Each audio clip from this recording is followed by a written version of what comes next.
So then away from the Premier League title race, we've got the new teams coming up. Yeah. We've got Huddersfield who came up for the playoffs, Yeah. Brighton and Newcastle who battled it out for the title last season. Brighton who threw away the title. Yeah, pretty much. See, a lot of people look at Newcastle and say they were a Premier League team in the Championship, they were destined to come back up, but Rafa staying, that was a big thing. I think the team out of the three of those that are most likely to stay up is Brighton. Yeah. Because the year before Brighton came up now, they missed out on automatic promotion on goal difference. Yeah. Not even by a point, on goal difference. It was very harsh, and they didn't win the playoffs then. Well, So they've had a year to prepare for the Premier League. but I'll tell you why I think Brighton are going to do okay. I think they're going to stay up. They'll be in the bottom quarter of the table probably, but I think they'll stay up. And that reason is Chris Hughton. Yeah. I think he's a very good manager. He's experienced in the Premier League, Norwich and Newcastle. Yeah, and there's a couple of times where he lost a job where he didn't deserve to. Yeah. And I think now he's at Brighton. He's found a home in Brighton. They're backing him. They haven't got the biggest budget. They have a very good new academy and everything, new training facilities. Yeah, they've a good owner who's, he's a fan. He's not just a businessman. Yeah. And that's important. And that means that he'll want to see them stay in the Premier League. I think they're going to do well, and I wouldn't be surprised to see them do big business in January as well. They've done some big business for them, not by comparison to like some money the big teams are spending, but they've broken their transfer record twice. Yeah. They brought in Matthew Ryan from Valencia, who was a goalkeeper, and yesterday they brought in David Proper because someone told them they need to sign a proper midfielder. Yeah. So the question is who's going to score the goals. Yeah. So I'm sure we'll find out very quickly if they're going to be one of these teams who struggle to get goals. Maybe that's their downfall, like Middlesbrough last season, or whether they're going to surprise everybody like Bournemouth did. Well, I think Chris Hughton's a very smart manager, and I like how his teams play generally. And I think what he'll do is he'll target points against teams around him. Yeah. And that's how you stay safe in the league. You don't try and go out and defend all ends at Old Trafford and the Emirates and Anfield. Yeah. And take those games. If you get something out of it, brilliant, but play your normal style of football. Yeah. And take the game to the teams around you. And because it's more important to take points off them than it is to take them off Chelsea and Man United and Man City. Chris Hughton's a very smart manager. I think he's a wonderful manager, and I hope he does well this season. I think Brighton will do very well this year. I could be completely wrong. They could finish bottom of the league. I'm sure a lot of people would have no favourites to finish bottom of the league, but I think they'll do well. Then the other team, as I mentioned, is Newcastle. They're almost a Premier League team playing in the Championship. They've got a Champions League winning manager in Rafa Benitez. Yeah. They've a manager who's won La Liga in Spain. One of the only teams not to be, Real Madrid or Barcelona to do it in the 2000s. And very experienced manager, very good squad. They signed some very big players even when they were in Championship, like Matt Ritchie. The only thing is, they haven't had the best transfer window. They've signed a lot of players, but they haven't signed anyone great. Yeah, like they made Christian Atsu's loan permanent and stuff like that. But honestly, I think if Rafa had been appointed 5 games before he was when they went down, they would have stayed up.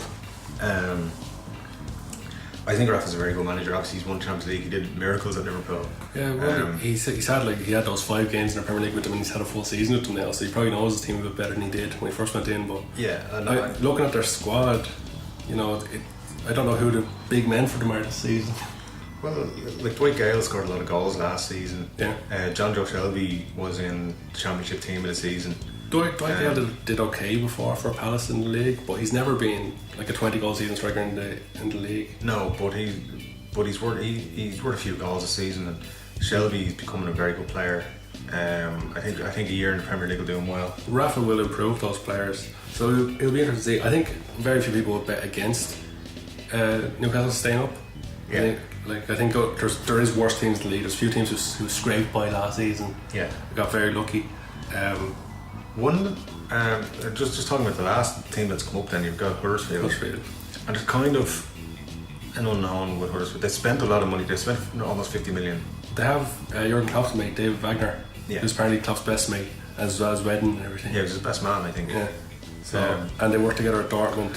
He controlled the youth teams at Dortmund, so they have that similar style of attacking football. I think there's a lot to be I mean, they were very good in the Championship last season. The thing is, Liverpool have delivered on that style of football because they have big name players and guys like Coutinho and all that. Huddersfield playing the same style of football in the Premier League could be their downfall. Yeah. You know, we've seen teams come in and just go all out attack, and it hasn't worked for them. Like Blackpool when they came up, they just attacked. But it cost them in the end because their players weren't the right calibre. That's it. That's something that I think they've signed a lot of players, Huddersfield. I don't think they've necessarily signed the right calibre of player. Yeah. So we'll know very quickly. In October we will know how they're doing. Well, the big thing as well for teams going up is having a solid goalkeeper. And like look at Burnley when they came up, they had Tom Heaton, and he'd been there for a couple of seasons. He knew the club really well, and he did a great job for them. They had Danny Ward as goalkeeper last season, and he's gone back to Liverpool now. And I think it's Huddersfield who signed Jonas Lossell from Mainz. But Liverpool signed Mainz's goalkeeper last season and he didn't do great.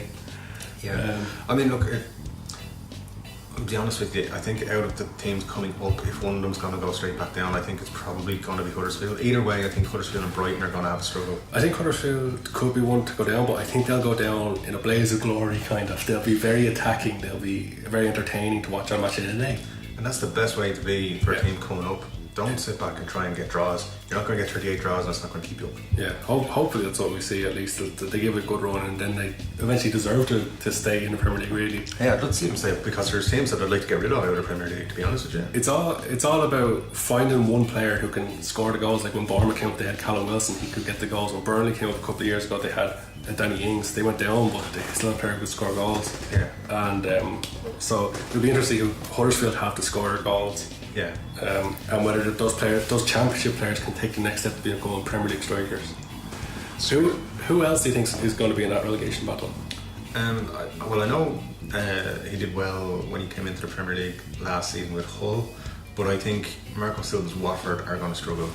Well, yeah. Because I'll tell you, Watford have been very lucky the last couple of seasons. They were very, very lucky last year. If the Premier League season went on another 2-3 weeks, I think Watford would have gone down. Yeah. But the only thing is they kind of like revitalised themselves this season. They've brought in Marco Silva. He did really well in improving players a whole last season. If Marco Silva was manager of Hull all season, they wouldn't have been near the relegation battle. Yeah, but the problem is I think he's gone into Watford, and I think Watford are in a worse situation than Hull were when he took over. Possibly. They still have the likes of Troydini though, who can dig them out of Hull. Yeah, but at the same time, I think you got to look, all those players who were there last season are still there, who basically gave up in like February, March, and stopped playing football for the club, and that shows that they don't care about the club really. All they care about is their wages every week. I think that was a problem with signing too many players at once. It's been a big problem. It's always a problem for clubs, but they did have some standout players last year like Eddie Capu and Troy Deeney who can help keep them up. Like their win at Arsenal was amazing, and I thought at one point early in the season that they were going to do really well because they seemed to be making good signings and stuff like that. But I think the players are there for money and nothing else. And here's one team that struggled last season. They've got a brand new manager who's never been in the Premier League, who actually struggled when he joined the new club last season in Crystal Palace. Yeah. Frank de Boer's taken over. He was a bit of a loudmouth at Ajax, talking about how great he was and how great Klopp wasn't.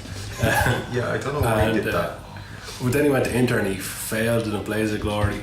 Yeah. Like he failed spectacularly there after like 3 months, and then now he's kind of fallen from grace and ends up at Crystal Palace. Listen, he's a great player. He was a great player in his day. And what you've got to look at is, though, as a manager, has he got what it takes to improve a team significantly? Crystal Palace are a team that last season I think we both were thinking could do good things, because they had signed good players like the Benteke, Anders Townsend, Zaha, the Kabay. They have good players, but they just weren't performing. They hadn't played well last season at all, and now you're gonna wonder. Palace could definitely be down there. If they don't get off to a good start, they struggled before Allardyce came in, and now they've gone back to a manager without Premier League experience. Yeah. So I think Sam Allardyce basically showed how much of a superhero he is for teams who want to stay up. Yeah. Like he came in, he did an amazing job, sorted out their problems, brought in Momo Sakho from Liverpool on loan, who was brilliant for them while he played for them. they got enough points to be well clear of the relegation battle. But this season, as you say, the manager maybe believes himself a bit too much. And it can be tough for managers to adapt into the league, especially a league he hasn't even played in before. Yeah, and I don't think they've made great moves in the transfer window, to be honest. No, not yet. Well, they signed Jaro Riedewald from Ajax, who's an upcoming defender. I don't know who else they signed really. Yeah, but that's my point. They haven't made a splash, and you haven't really seen anybody that you would say, "Oh, that's a great signing for them," or "That's somebody who's going to do, turn their fortunes around." You're just kind of looking at. So, they're hoping that they're going to do well, and I don't really see it. I think they're going to struggle. So Watford and Palace perhaps could be down there, along with the three teams that come up. Anybody else in the bottom 5 or 6 teams? What about the likes of Bournemouth or Burnley? Burnley second season up. Is it second season up or third season? Burnley, this is their third season, I think, in a row. Crystal Palace, they signed Loftus-Cheek on loan. Yeah. That's not going to set the world on fire. It's not. It's actually a major signing. But yeah, Burnley. I think it's Burnley's second season. Yeah, Burnley. Because it's hard to remember because they went up and then down and back up. Yeah. Last season was the first season they stayed up. That's right. Yeah. But what's your man, the Scottish fella, George? They let him go anyway. George Boyd. George Boyd. Yeah. He I think was more valuable to them than they realised. Yeah. Well, towards the end of the season, they were similar to Watford. They were on a similar amount of points. Yeah. So a couple more weeks in the season, they could have been in trouble. The other thing is they've kind of become mini Republic of Ireland. Because they signed John Walters, they got Robbie Brady. John Walters could be a great signing for them. I think he's a fantastic signing. Very good last year. The only thing is Robbie Brady's getting John Walters getting towards the end of his career. But as last season they kept winning games at home, but they couldn't win away from home. They have to fix that this year, or else they will struggle. Yeah, I think a signing like John Walters will address that a little bit. They've brought in a player there who's very smart. He's very good in the box. He's aggressive. He's underrated in a lot of ways. His touch. He's a very clever player, and he does a lot of great work for Ireland.